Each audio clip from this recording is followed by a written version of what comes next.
Análisis feminista, donde el debate se transforma en propuestas. Hola, ¿qué tal? Muy buenos días. Miércoles 4 de junio de 2025. Gracias por estar en esta emisión más de Análisis Feminista. Yo soy Lucía Lagunes Huerta y agradezco que nos acompañe en una emisión más. Y hoy vamos a hablar de un caso que hemos dado seguimiento a lo largo del tiempo desde CIMAC Noticias y también desde estos espacios de radio, que es la justicia y el caso de la defensora Cecilia Monzón. Es un caso emblemático por ser quien es Cecilia Monzón y por el legado que ha ido construyendo en el paso del tiempo.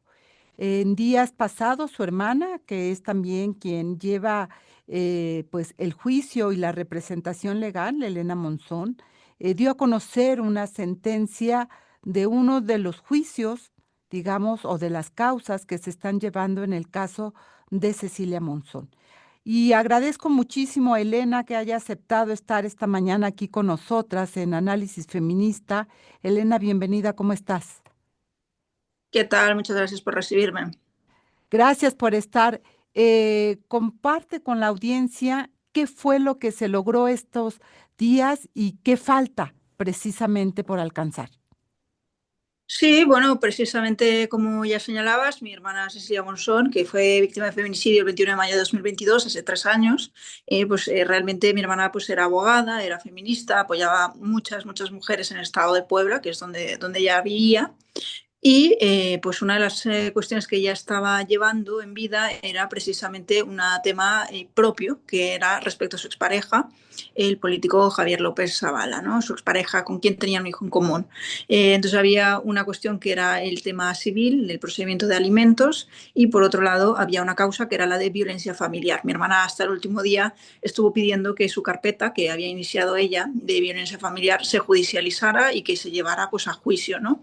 Nosotros lo que hicimos, ¿no? Cuando ocurrió el feminicidio fue evidentemente exigir que su feminicidio no quedara impune, es decir, que se siguiera la investigación por parte de la Fiscalía General del Estado de Puebla, que se llevara a los autores a juicio y que por lo tanto pues que digamos que tuviéramos justicia, ¿no? En ese sentido, lo que ocurrió fue que en el marco de esa investigación, Fiscalía General del Estado de Puebla identificó como autor intelectual a la expareja de mi hermana, precisamente, de Javier López Zavala, ¿no?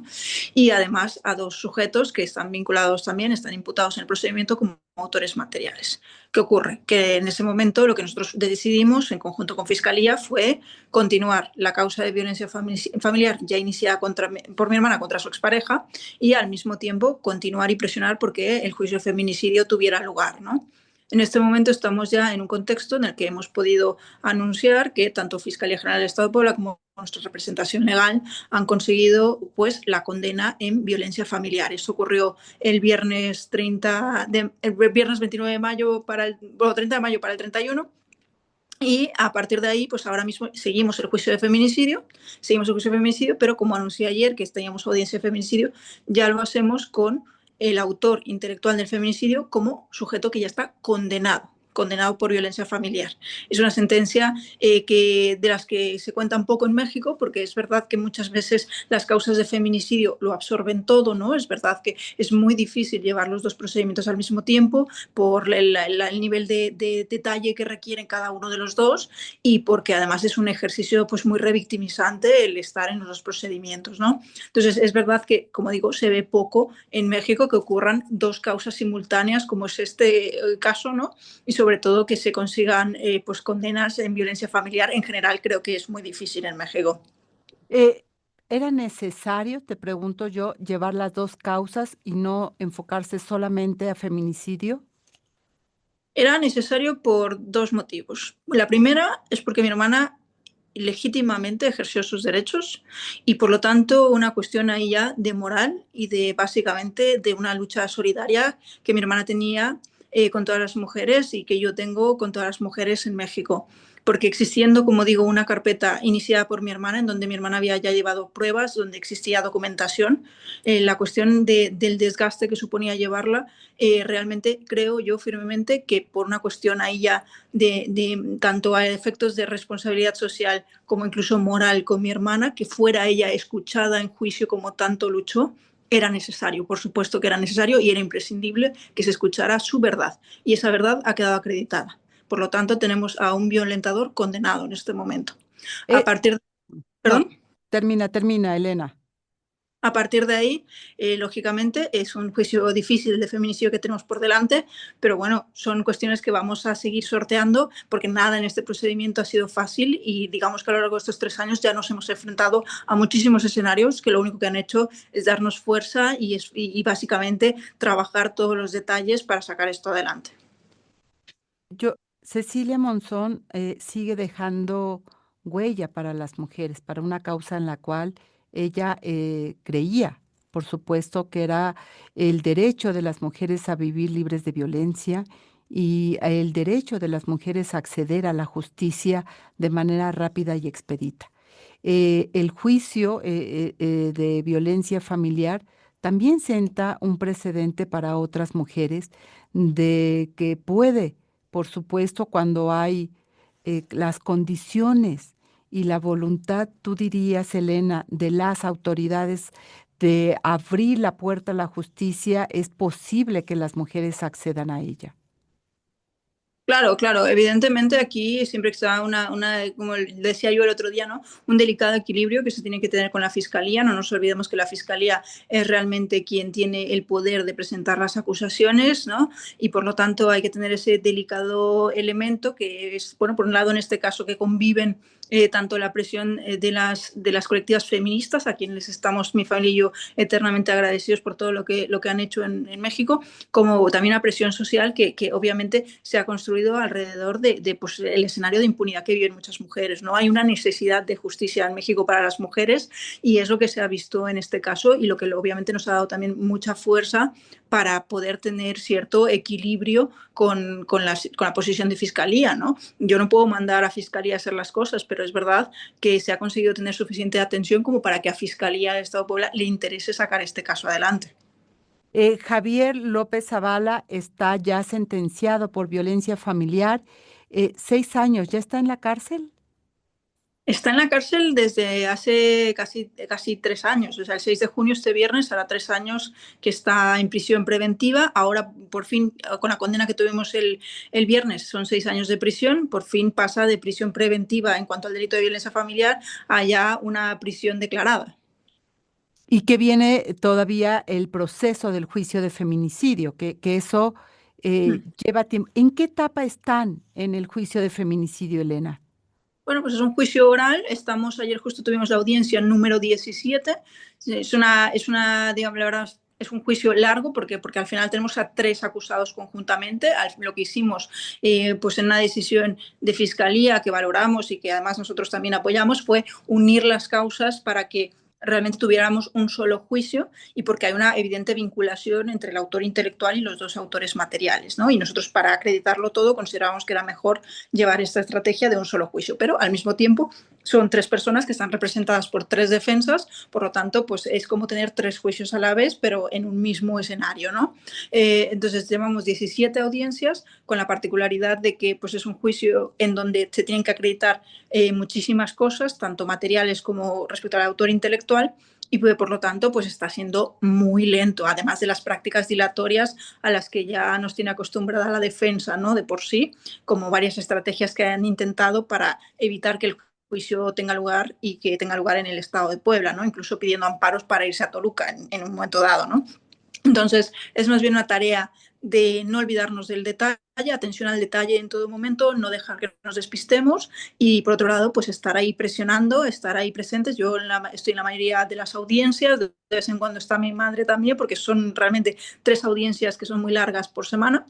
Y a partir de ahí, pues estaremos lo que tengamos que estar y siempre intentando, como digo, estar muy, muy, muy, muy presentes en todo lo que tiene que ver con pues lo que se va haciendo también por parte de Fiscalía en el trabajo diario, ¿no? Porque evidentemente cada vez que se presenta prueba y cada vez que se lleva a cabo una actividad probatoria por fiscalía, nosotros lo que intentamos es estar pues, al día de todas las carpetas, sobre todo la abogada que está ahí presente, estar muy, muy, muy pendiente de todos los detalles que obran en el expediente.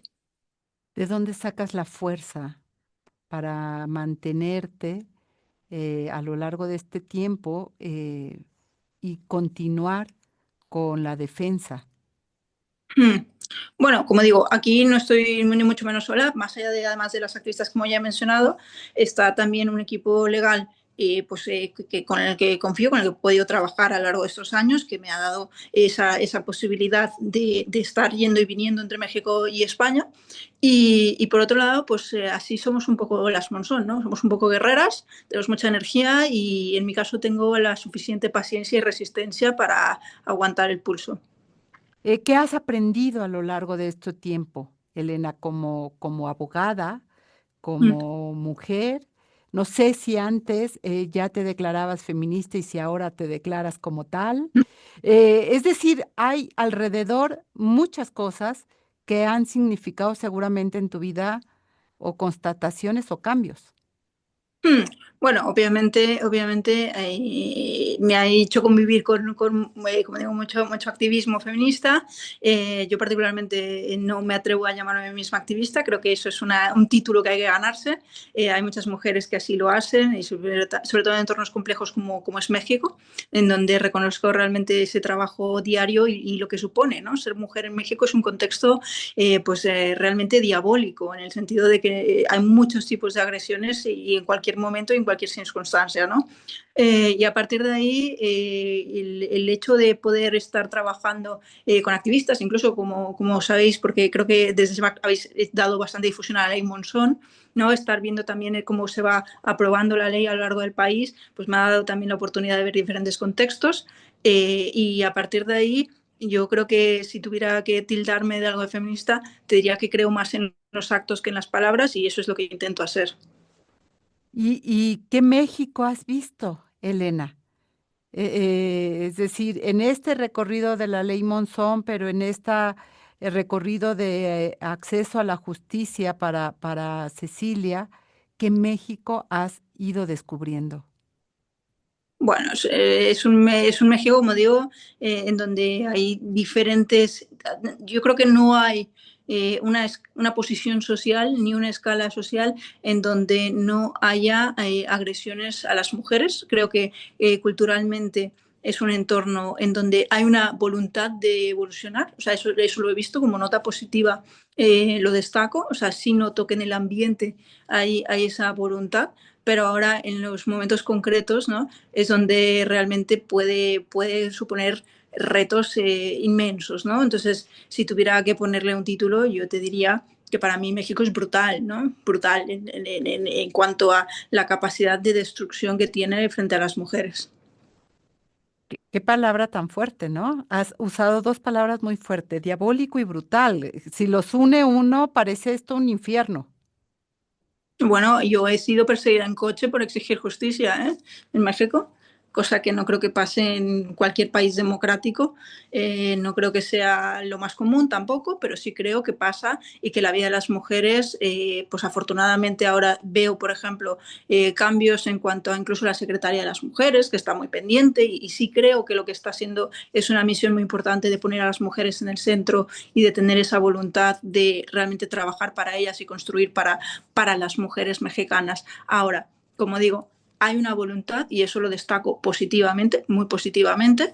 Lo que hay que ver es cómo se construye realmente todo esto. Y para mí, el México que encontré en su día cuando fui básicamente a velar a mi hermana fue esta mezcla entre una posibilidad, ¿no? Una especie de luz, incluso los girasoles que representan la causa creo que son esa especie de luz, pero al mismo tiempo sí creo que es un país brutal para ser mujer. Hablas de la secretaria de las mujeres. ¿Has tenido ya contacto con Citlali Hernández, la secretaria, para hablar del caso? Porque decías que ha estado muy pendiente del caso, Elena. Sí, bueno, yo creo que se ha visto en todo momento, ha hecho declaraciones públicas y no solamente hablo de un par de tweets que ha hecho en la red social X.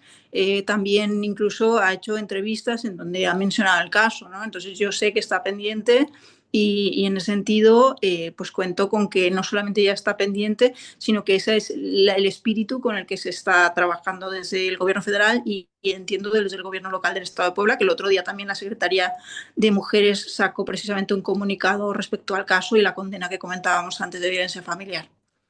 Em, había un tema y no sé si ya se resolvió y te lo pregunto que tiene que ver con el hijo de Cecilia. No sé si es uno o son dos, pero tú me lo aclararás. Cómo está el caso de la patria potestad? ¿Ya la tienen ustedes? Mm. Bueno, es que hay que distinguir entre custodia y patria potestad, ¿no? En México, como estaba la ley, antes de la ley Monzón precisamente, pues los padres biológicos que cometían estos actos y eran imputados por procedimiento conservaban plenos derechos de patria potestad respecto a los hijos en común con la víctima de feminicidio, ¿no? Ahora con la ley Monzón eso no es exactamente así. La ley Monzón lo que supone es que con la vinculación al procedimiento como presunto autor de delito de feminicidio se suspende la patria potestad y eso impide el contacto o la convivencia de estos menores que, como digo, se quedan en orfandad por feminicidio, de estos menores con los padres que están imputados por procedimiento. Esto no era así cuando yo llegué a México, desafortunadamente. Por lo tanto, el agresor, porque hoy puedo decir el agresor de mi hermana, porque está condenado por esto, hubiera conservado plenamente estos derechos y lo que tuvimos que hacer fue iniciar un pleito primero de custodia. Este ya ha quedado resuelto de forma firme. Nosotros siempre hemos estado al resguardo de mi sobrino y por lo tanto actualmente lo que tenemos es la custodia ya definitiva. Así que ese es un logro más en este largo proceso que llevan de 3 años. Vamos a ir a un corte de estación, Elena, y regresamos contigo para seguir hablando de lo que se resuelve. Vamos a un corte de estación rapidísimo, volvemos. El caso de Cecilia Monzón, un feminicidio que impulsó reformas por la justicia y la niñez.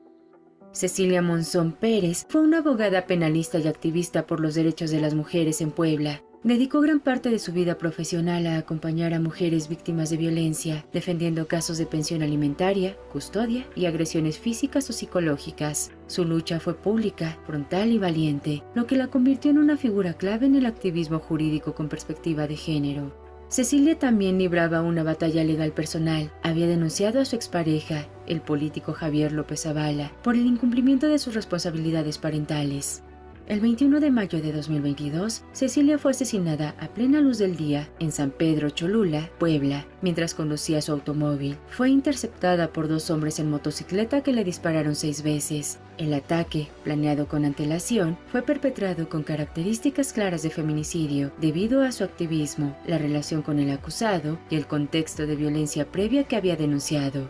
Su asesinato conmocionó al país y generó una ola de exigencias de justicia tanto de la sociedad civil como de organizaciones feministas. Las investigaciones de la Fiscalía General del Estado identificaron como autor intelectual a Javier López Zavala, exsecretario de Gobernación y excandidato a gobernador de Puebla. Además de él, se vincularon al proceso a 3 personas más, su sobrino, su secretario particular y un conductor. A pesar de las pruebas, el proceso ha sido lento, enfrentando amparos y retrasos judiciales.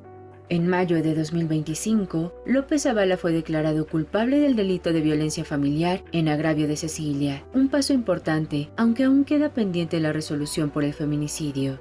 Tras el feminicidio, surgió una demanda social para evitar que agresores accedieran a custodias o patria potestad sobre los hijos de las víctimas. Esto dio origen a la Ley Monzón, aprobada primero en Puebla y posteriormente replicada en otras entidades como Chiapas. Esta legislación establece que toda persona sentenciada por feminicidio o su tentativa pierde automáticamente la patria potestad, la tutela y cualquier derecho de convivencia con sus hijos. El objetivo es proteger a las infancias y evitar que revivan el ciclo de violencia desde el aparato legal. La Ley Monzón fue impulsada por la familia de Cecilia, especialmente por su hermana Elena Monzón, quien ha encabezado una campaña constante para lograr justicia integral y prevenir nuevos casos. El hijo de Cecilia, que en el momento del asesinato tenía 4 años, vive ahora bajo la custodia de familiares en España, lejos de los riesgos de una posible revictimización judicial.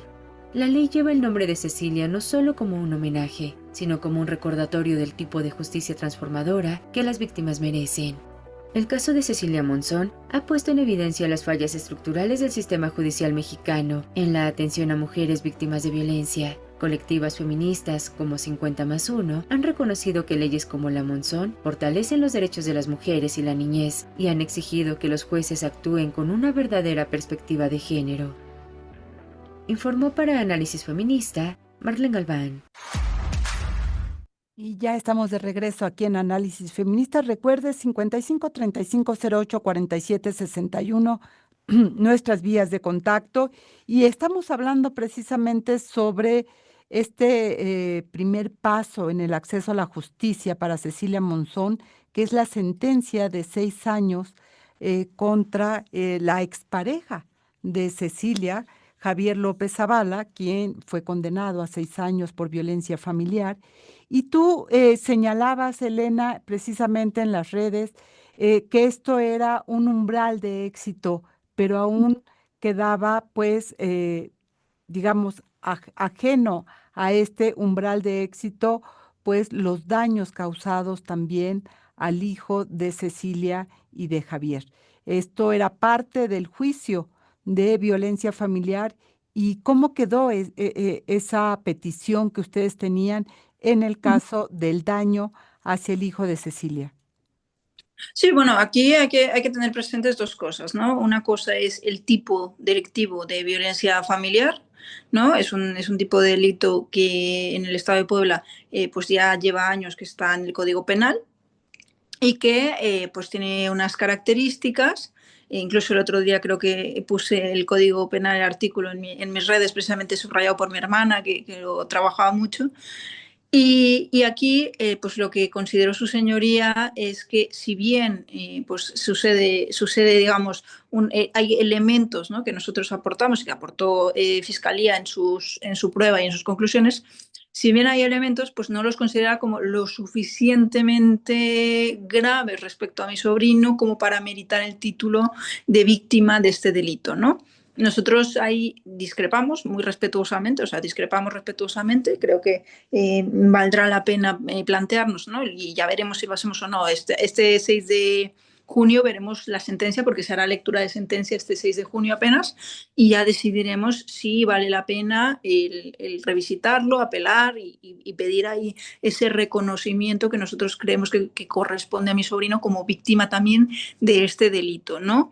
Ahora bien, lo que yo comentaba respecto a lo que conocemos del fallo, pues es que lo que ha considerado, es decir, la parte que ha considerado respecto a mi hermana, su señoría, partiendo de la denuncia que se hizo y de la acusación que se hizo por Fiscalía, nuestra apreciación es, bueno, pues que es correcta, ¿no? Es decir, nuestro tema no está tanto en sí con cómo ha considerado el delito respecto a mi hermana. El tema es más bien que no lo ha considerado también respecto a mi sobrino, ¿de acuerdo? Entonces ya veremos y luego, lógicamente, hasta qué punto nos interesa entrar en el camino de la apelación o no, ¿no? Porque también es verdad que estamos manteniendo el pulso en un juicio de feminicidio que, como yo decía, estamos a 3 audiencias por semana cada semana, ¿no? Y ya llevamos así 17 vistas. Que es un proceso largo. ¿Qué dirías? ¿Cuál es tu valoración? ¿Qué has aprendido de lo que es la justicia en México cuando se trata de casos de violencia contra las mujeres y violencia feminicida? Sí, ahí, mira, fíjate, una cosa, me gusta tu pregunta porque siempre hablamos de las autoridades y de lo mal que lo hacen o de lo poco que hacen. Tengo que decir que en el caso de mi hermana es un ejemplo de lo poco que hicieron. O sea, ahí no voy a hacer poner ahí ningún otro adjetivo. O sea, lo hicieron mal y esto se sabe y lo sabemos desde el primer día, especialmente cuando se dio la vinculación. Ahora, lo que mejoraron desde entonces hasta ahora es alucinante, ¿no? Te estoy hablando de una condena. Entonces, ahora mismo yo no me quiero meter tanto en ese trabajo mal hecho o que deberían haber hecho y no hicieron para proteger a mi hermana, pero sí me gustaría hablar que en este contexto que tenemos de cómo funciona precisamente el procedimiento en México, en el que hay que darle mucho impulso a estas denuncias, ¿no? Si uno sencillamente deja la denuncia en Fiscalía, hay tanta vorágine de trabajo y también a veces tan pocas ganas, depende de los funcionarios que estén ahí, que se puede quedar ahí perfectamente en el cajón durante años. Mi hermana lo que hacía era perseguir las denuncias, estar ahí presentes. Quienes la seguíais en redes, pues mi hermana, por ejemplo, colgaba constantemente actualizaciones, vídeos, posts, lo que hiciera falta para, para agilizar eso, para cerciorarse de que se estaba trabajando, de que no se quedaba eso archivado. Creo que eso lo he aprendido, o sea, soy quizá a veces muy intensa en el trabajo del caso, pero es que realmente solo es esta la manera, estar muy, muy, muy, muy pendiente, o sea, por encima de lo que sería deseable, pero esa es la realidad con la que hay que convivir. Y luego, por otro lado, algo que yo diría que es fundamental para poder conseguir una condena en este tipo de casos es que haya una red de amigos, de familiares que estén dispuestos a dar el paso a denunciar. Y eso tengo que decir que pasa también aquí en España, ¿eh? O sea, al final, muchas víctimas, ¿qué pasa? Que es una violencia que es difícil de probar porque ocurre, normalmente lo más grave de la violencia ocurre como puertas para adentro, ¿no? Y muchas veces incluso a las víctimas les cuesta reconocerse como víctimas hasta pues que llega un momento en que la situación pues es irrespirable, ¿no? Pero sí que es verdad que una vez que lo dicen, una vez que lo cuentan, o una vez que los familiares que están alrededor, las amistades que están alrededor, se dan cuenta de que está pasando, pues estas personas nos convertimos en posibles testigos, ¿no? Y es importante tener la voluntad de hacer ese servicio social como tuvieron pues muchos amigos de mi hermana, de venir y hablar de lo que vieron, de lo que conocieron, además de la familia, ¿no?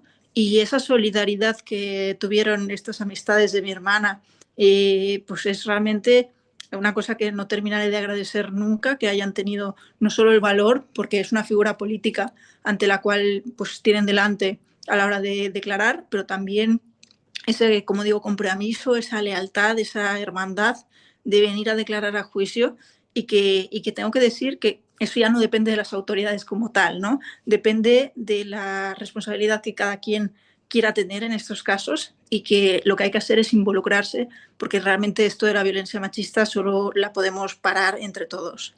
Y con un proceso judicial que realmente recupere las voces de las mujeres y le den el peso necesario cuando denuncian y no se quede, digamos, en el cajón o traspapelado en el montón de expedientes que puede tener alguien que le toque el caso de violencia contra las mujeres.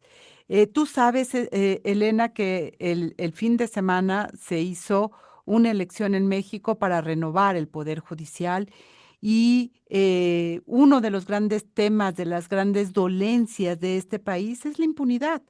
Estamos hablando del 98% de impunidad en cualquier delito, en el que quieras poner. No hay ese aparato de justicia que quisiéramos ver como ciudadanía, que actuara rápido e inmediato.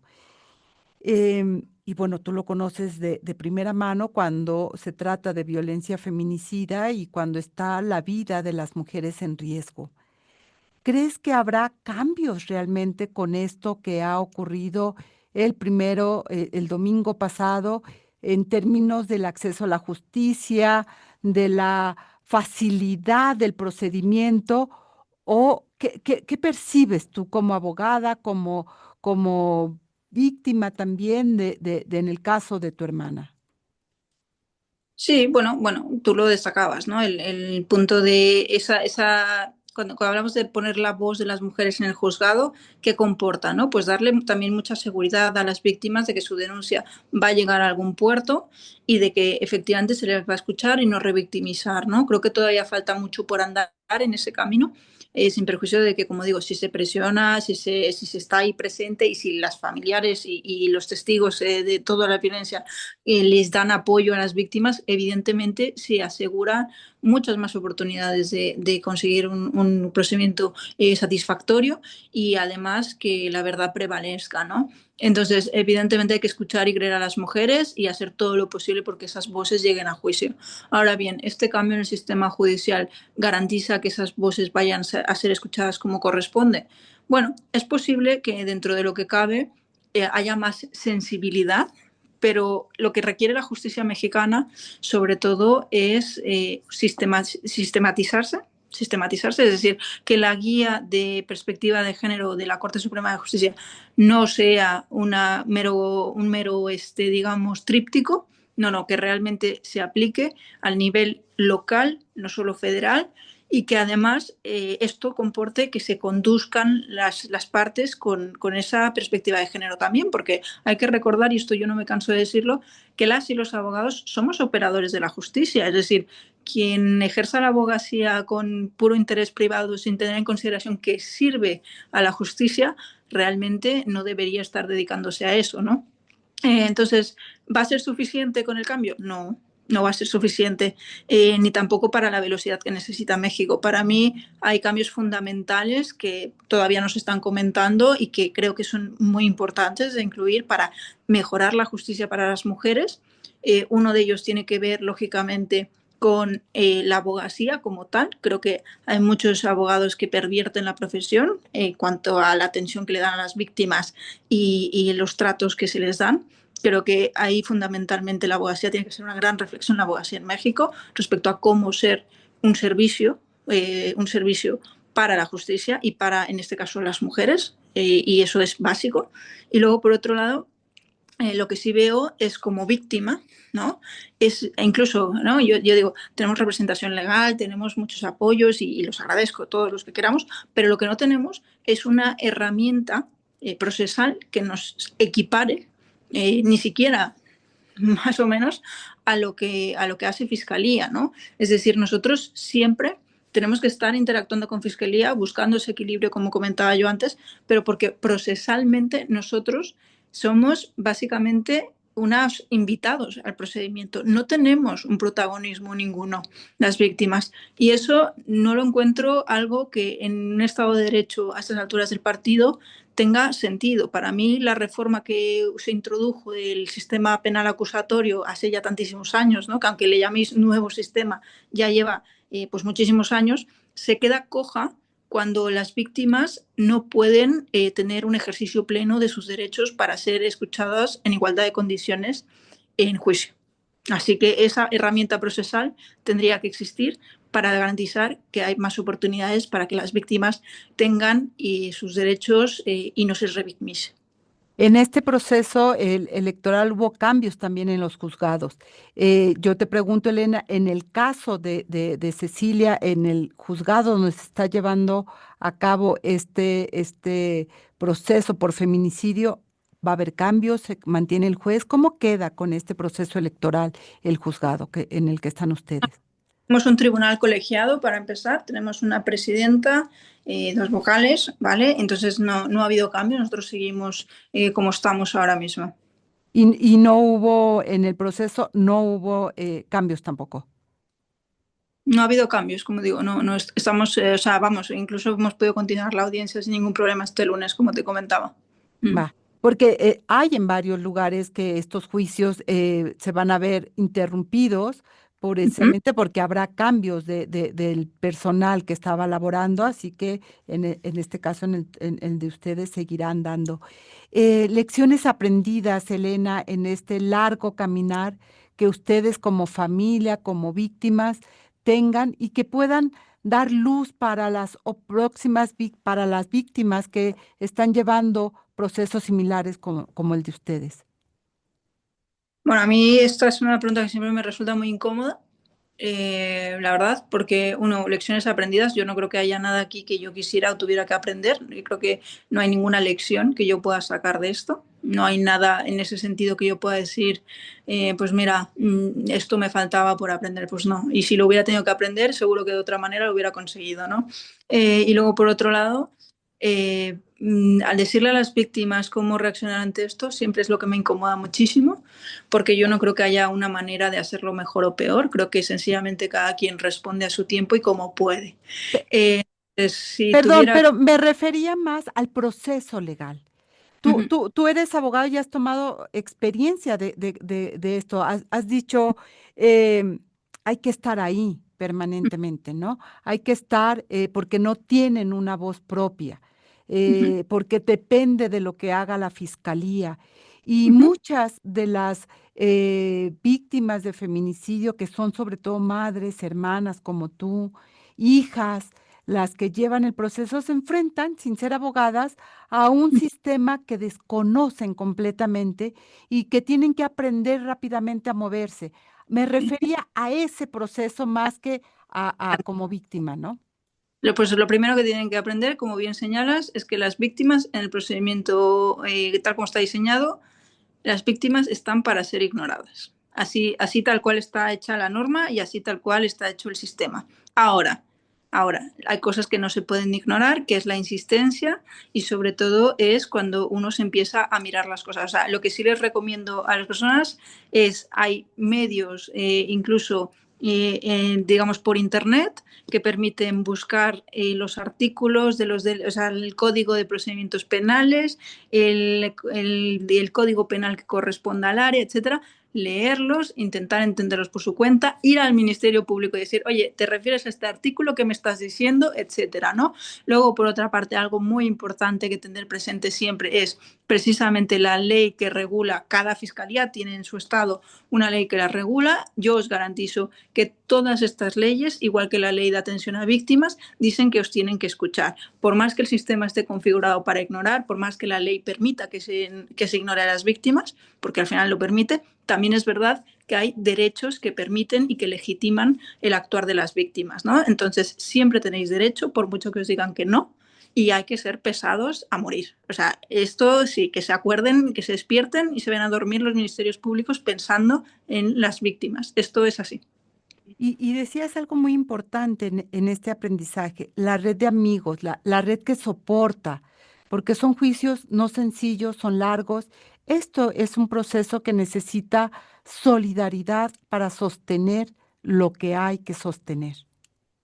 Tal cual, efectivamente, la palabra es correcta, es solidaridad, o sea, absolutamente, por eso decía el compromiso, la lealtad que ha habido de tanto de las colectivas feministas que conocían a mi hermana, pero también las que no la conocían y que sencillamente se han unido en sororidad, y luego también que no hace falta tildarse de feminista o no. O sea, al final eso se trata de justicia y cada vez que se consigue justicia en un caso hay más oportunidades de que a esa justicia se expanda hacia otro, ¿no? Yo hablaba incluso el otro día de lo que significaba esta condena que acabamos de conseguir, ¿no? En cuanto a que se ha escuchado a una mujer, incluso después de su muerte se ha escuchado en sala, ¿no?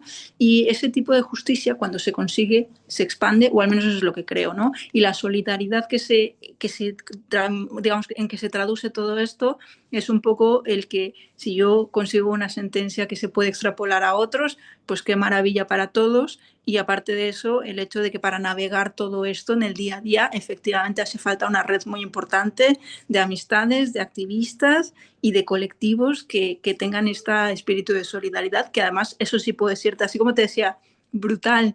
Por un lado, también te digo que es admirable ese tipo de uniones civiles que hay en México, de gente con muchísima voluntad y muy entregada, que tiene toda mi admiración y respeto por luchar en un país sumamente injusto para que prevalezca la verdad y la justicia. Elena, te agradezco muchísimo que nos hayas podido estar esta mañana con nosotras y compartir lo que han en el juicio de Cecilia, y seguiremos atentos a lo que vaya ocurriendo en el tema de feminicidio. Estupendo, pues muchísimas gracias y nada, a seguir. A seguir. Muchísimas gracias, Elena Monzón, y nosotras vamos a un corte de estación y volvemos. Estas son las efemérides de la semana.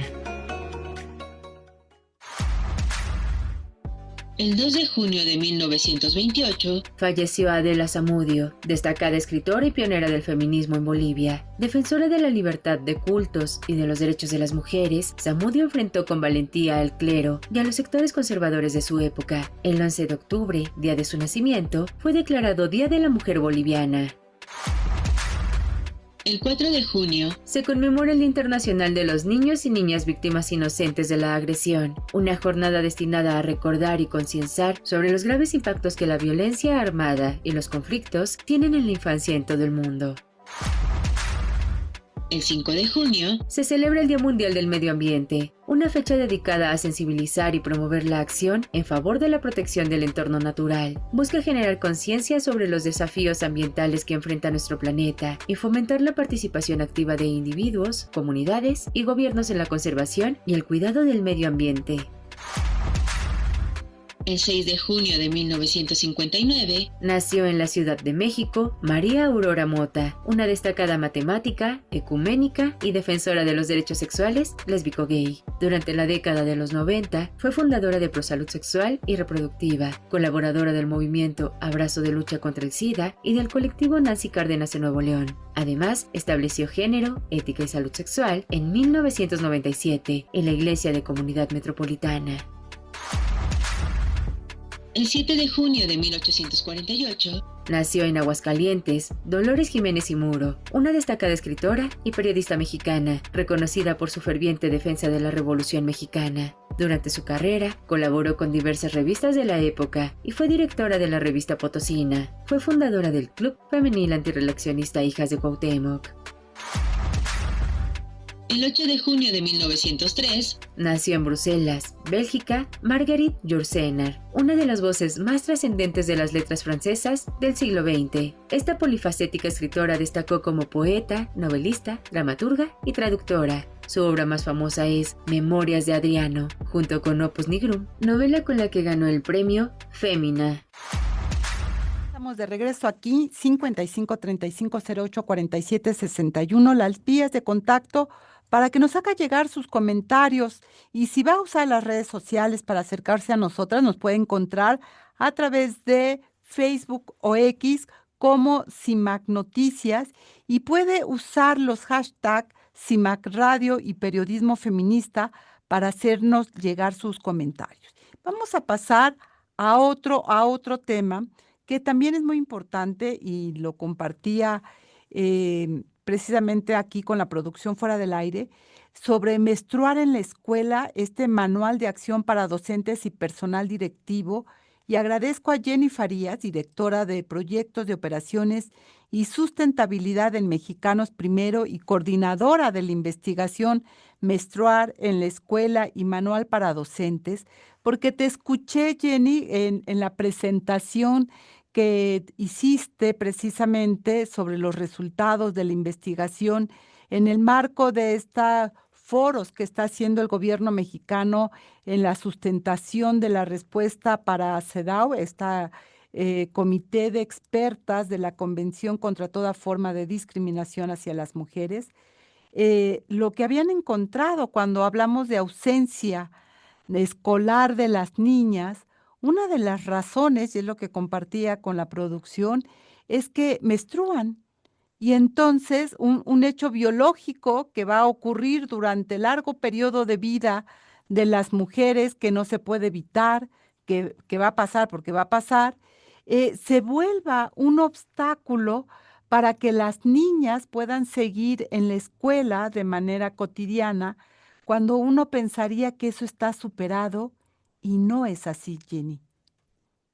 Sí, es precisamente la preocupación que nosotros tenemos y que compartíamos ese día, que yo les platicaba acerca de la pobreza menstrual, ¿no? Que va ligada a este proceso biológico por el que pasamos todas las personas, mujeres que tenemos útero y otras personas que también menstruan. La pobreza menstrual es que no tengamos información suficiente y entonces que haya tabúes, estereotipos, estigmas alrededor del tema, falta de información que nos puede llevar no solo a las burlas y no solo a ser discriminadas, sino también pues que nos pone en riesgo de a lo mejor tener alguna infección, algún padecimiento relacionado a la menstruación. Esa es la primera cosa de la pobreza menstrual, la falta de información. La segunda, el segundo componente de la pobreza menstrual es la falta de acceso a productos adecuados para cada una de nosotras, ¿no? O sea, que haya opciones de usar toallas, de usar tampones, de usar copas, de acuerdo a lo que cada quien escoja por su estilo de vida, por sus creencias religiosas, personales, tradiciones, usos y costumbres, etcétera. Entonces, que tengamos acceso a productos, el que nosotras queramos. Y la tercera componente de la pobreza, pues es la carencia de infraestructura sanitaria adecuada. Entonces, teniendo estos tres componentes de pobreza, o sea, que son características de la pobreza, nosotros nos pusimos a analizarlos desde el punto de vista de la educación. Y entonces nos encontramos que visiblemente esto aleja a las niñas de la escuela o van a la escuela, pero pues no la están aprovechando como se debería, ¿no? Entonces, si no tienes información, pues las niñas faltan a la escuela porque les da miedo mancharse, ¿no? Porque es un gran tema mancharte y todavía es como muy preocupante para ellas mancharse, ¿no? O si no tienen para usar toallas y tienen que improvisar con papel periódico o trapos, pues tampoco están a gusto, entonces prefieren o no ir o están ahí en el mesabanco pensando en eso en lugar del problema que está en el pizarrón, ¿no? Y pues la falta de baños, ¿no? Igual, o sea, pues mejor me quedo en mi casa si en mi escuela no hay baño, no hay agua, ¿no? Y entonces, hablando de cifras, les comentaba yo ese día, nosotros, o sea, el 6 de cada 10 niñas y adolescentes están en hogares con ingresos por debajo de la línea de pobreza. Entonces, esas 6 niñas, 6 de cada 10 niñas, seguramente no es una prioridad en su casa comprar toallas sanitarias. ¿no? Entonces, ¿no? Entonces, ese número de niñas tan grande, pues seguramente está batallando en esos días. Y en cuanto a la infraestructura, pues tenemos en el país 56,000 escuelas que no tienen agua y tenemos 6,000 escuelas que ni siquiera tienen baño. Entonces, pues obviamente es un problema que tenemos que voltear a ver, pues porque sí está afectando en que las niñas aprovechen la escuela, que no se queden atrás. Y tú sabes, empiezan a faltar, se van quedando atrás y después esto puede ser una causa ya de abandono, ¿no? Cuando tenemos además un crecimiento en el país de embarazos adolescentes e infantiles, es, digamos, uno diría en el siglo XXI, ¿no? Con todos los avances tecnológicos, la inteligencia artificial, etcétera, estos son temas que se creen superados, pero que hoy lo que estás colocando es gravísimo, o sea, que 6 de cada 10 niñas o adolescentes estén en hogares con índices debajo de la pobreza, te está hablando, por supuesto, de retos importantes en materia de igualdad, que aun cuando conozcan sus derechos, no tienen condiciones para ejercerlos. Cosas tan elementales como la higiene menstrual, que se ha convertido en un derecho. Si tu escuela no tiene agua, seguramente en la colonia, en la geografía en la que tú habitas, el agua es un bien que careces permanentemente y no hay que ir a las zonas rurales, hay que ir aquí a las colonias de la Ciudad de México que hoy por hoy están eso, viviendo carentes de agua y que las escuelas que antes tenían agua, hoy no las tienen. Así es, así es. Y que eso se está enfrentando con riesgo. ¿Qué otras cosas han encontrado y qué eco han encontrado en la autoridad para poder hacer los cambios necesarios para que esto no se vuelva un elemento más de desigualdad para las niñas? Sí, mira, en los últimos años se han rescatado datos como muy dirigidos a esto, ¿no? Y entonces encontramos que el 43% de las estudiantes prefieren no asistir a la escuela cuando está en su periodo menstrual, ¿no? El 43%. Luego, dentro de ese 43%, se les preguntó cuando faltan, cuál es la razón por la que faltan, ¿no? Y la mitad de esas chicas es por miedo a mancharse. Entonces, no puede ser que el miedo a mancharte la ropa, ¿no? Te esté alejando de aprender solamente porque no tenemos todavía como aceptado, interiorizado, pues que no tendría nada de malo, pues una mancha de sangre en la ropa de alguien, ¿no? Entonces, de ese tamaño es la preocupación, pero también de ese tamaño es pues lo que sí podemos Juicio. hacer, lo que sí está al alcance de hacer. O sea, empecemos por lo menos por ahí, ¿no? O sea, no, ahorita a lo mejor hablar baños y aguas, a lo mejor pareciera un problema, ¿no? Que es a muy largo aliento, ¿no? Pero empecemos entonces por la parte de la educación. Que es el prejuicio, de lo que estás hablando es el prejuicio con el cual se sigue viviendo un proceso biológico que pasamos todas las mujeres. Exacto. Y eso es Exacto. lo que no ha cambiado, que eso me parece realmente, es decir, lo pienso en mí por la edad que tengo y dices, carambas, o sea, sí han pasado años, pero eso, ¿qué sigue deteniendo, Jenny? ¿Qué han encontrado si es que el estudio detectó ese prejuicio que ha impedido que se mueva? Sí, mira, nosotros, o sea, tenemos datos, ¿no? De las estudiantes, te digo, se les ha preguntado y entonces el 46% de las chicas que se encuestaron dicen que independientemente de que sí te den la clase, ¿no? De biología en donde tienes que aprender lo del cuerpo y todo eso, el 46% dice que ha escuchado de todas maneras burlas sobre el tema o apodos, sobrenombres, ¿cómo se llaman? Pues sí, estereotipos, tabúes, estigmas, ¿no? Sobre la menstruación o sobre ellas mismas, de parte no solamente de sus compañeros, sino también de parte de maestras y maestros.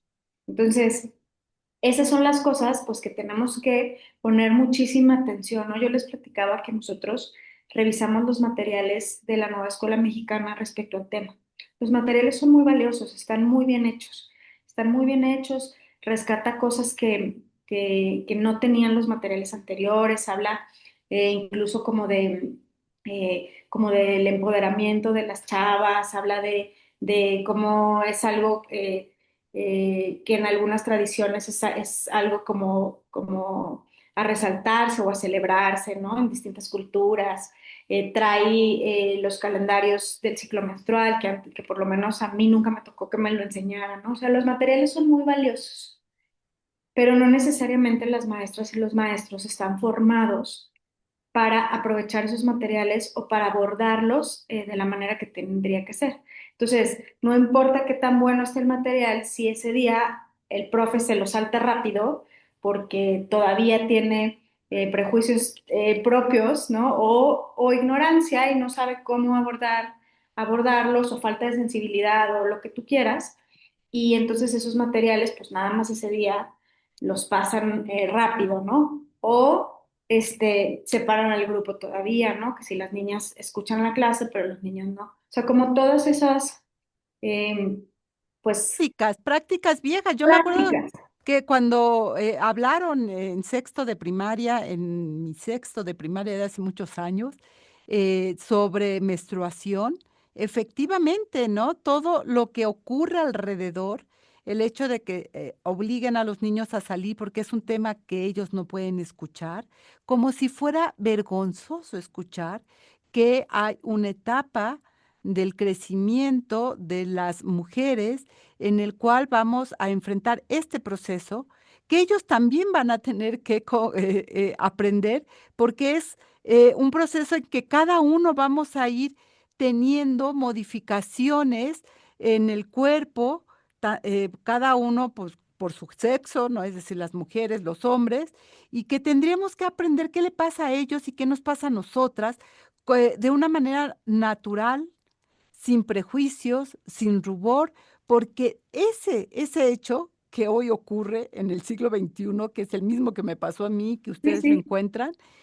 sigue dejando la vergüenza en el lado nuestro, porque exacto. es un hecho vergonzoso hablar de la menstruación, es un hecho vergonzoso mancharte, ¿no? Porque ese accidente puede pasar, por supuesto, porque seguimos siendo niñas muchas veces, nos gusta correr, subirnos a la bicicleta, y eso es un riesgo que vamos a correr, el mancharnos la ropa. Exacto, no, tal lo que dices tú es tal cual es, o sea, nos están dejando la carga nosotras solas desde ahí, desde el momento que haces la separación en el salón, es como ese es un tema de mujeres, pues entiéndanlo ustedes y arréglense entre ustedes porque es de ustedes, ¿no?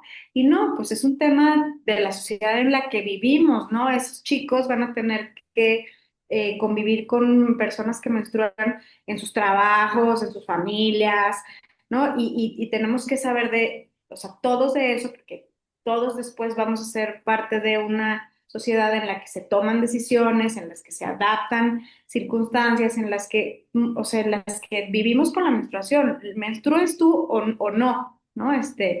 Entonces, pues sí, eso es pues lo que pretendemos ahorita poner la atención y pues empezar a cambiar, ¿no? Y por supuesto que es algo que se tiene que cambiar desde arriba, o sea, es un problema sistémico y la obligación principal, pues digamos, es del Estado. Pero nosotros lo que ahora queremos como llamar la atención es como abordarlo también desde las comunidades escolares, que es las que a nosotros nos tocan, y decimos, en lo que las autoridades reaccionan, actúan, ponen presupuesto, cambian las leyes, etcétera, ¿qué podemos empezar a hacer desde otras perspectivas y desde otros campos de acción? Entonces, nosotros lo que estamos haciendo es un llamado a las maestras y a los maestros y estamos haciendo materiales para ellas y ellos para que justamente no pase eso. Cómo se debe de abordar en el salón? ¿Cómo debes de sensibilizar al grupo? ¿Cómo les explicas sobre todas las alternativas que hay sin prejuicios, ¿no? Sin ponerle carga a que algunos dispositivos van, digamos, por ejemplo, adentro del cuerpo y otros no, ¿no? Sin ponerle carga sobre que si algunos te quitan la virginidad o no, ¿no? O sea, como todas esas cosas, cómo se deben de abordar, ¿no? Entonces, la parte de la información. Y luego, en algunos estados, ahorita ya son 17, han cambiado las leyes de educación. En algunos se habla sobre la entrega, en más o menos la mitad, se habla sobre la entrega de productos gratuitos en las escuelas. Y más o menos ya han ido a poner en marcha esto. Más o menos, porque como que todavía no es como muy exitosa la práctica, salvo en Jalisco. Pero en el resto como que todavía están ahí haciendo ensayos como sí, como no, como todo, pero también luego no se concretan de las mejores maneras una vez que llega a las escuelas. Entonces lo que nosotros estamos diciendo, si tú sí eres una escuela donde te llegan las toallas sanitarias, pues también como maestra y maestro lo hagamos más eficiente, ¿no? Nos hemos encontrado escuelas en donde las repartan de manera universal, ¿no? Así, Sí, chiquitas y grandes, ¿no? de O todo. luego, sí, a todos, como si todos. Jenny, antes de que se nos acabe el tiempo, porque yo creo que el manual no solo va a servir para las maestras y maestros, sino también puede orientar a padres y madres que necesitan hablar del tema y que a veces no saben ni ellas mismas si sí puedes, si no puedes, no sé, déjame y pregunto, etcétera, porque es parte de este tabú que ha rodeado el tema. Dinos dónde pueden encontrar el manual, si está digital, la dirección donde podrían accederse a él. Sí, es en www.mexicanosprimero.org o www.femex.org, que son las dos organizaciones que lo construimos. Porque creo que es importante que el manual no se quede solo con las maestras, los maestros, sino que puedan ser también una herramienta pedagógica para poder hablar con nuestras niñas, las adolescentes, pues de un proceso que se va a vivir tarde o Sí, temprano y que empezar a quitarle el tabú y la vergüenza que rodea al tema para hacerlo natural. Tú usabas un ejemplo, yo me puedo manchar de café y pues eso, ni modo, me va a dar pena, pero voy a tener que decir, pues sí, se me cayó el café, ¿qué les cuento? O cuando listo. te lavas los dientes y te cae la pasta y estás en el último momento ya para salir de tu casa y pues no vas a regresar a cambiarte a veces la blusa, la camisa, el saco, porque pues ya se manchó y más bien saldrás con la manchita y dirás, pues sí, se me cayó la pasta. Exacto, tan simple como eso. Pues ahí está, Jenny, te agradezco muchísimo que hayas estado esta mañana con nosotras para hablar del tema y pues aquí están los micrófonos abiertos de CIMAC Radio para seguir abordando este y otros temas que tengan ustedes ahí en Mexicanos Primeros. Muchísimas gracias Muchas gracias a ti. por estar y gracias a la audiencia por acompañarnos esta mañana aquí en una emisión más de Análisis Feminista Recuerden que la producción de este programa corrió a cargo de Lucero Zamora, Saraí Nicanor, que estuvo en la asistencia de producción, Marlene Galván, quien realizó las cápsulas que escuchamos, el guión y la selección musical. Yo soy Lucía Lagunes Huerta, nos escuchamos y vemos el próximo miércoles en punto de las 11 de la mañana, aquí en Análisis Feminista. Tenga excelente resto de semana y muy buen fin de semana. Análisis Feminista, donde el debate se transforma en propuestas.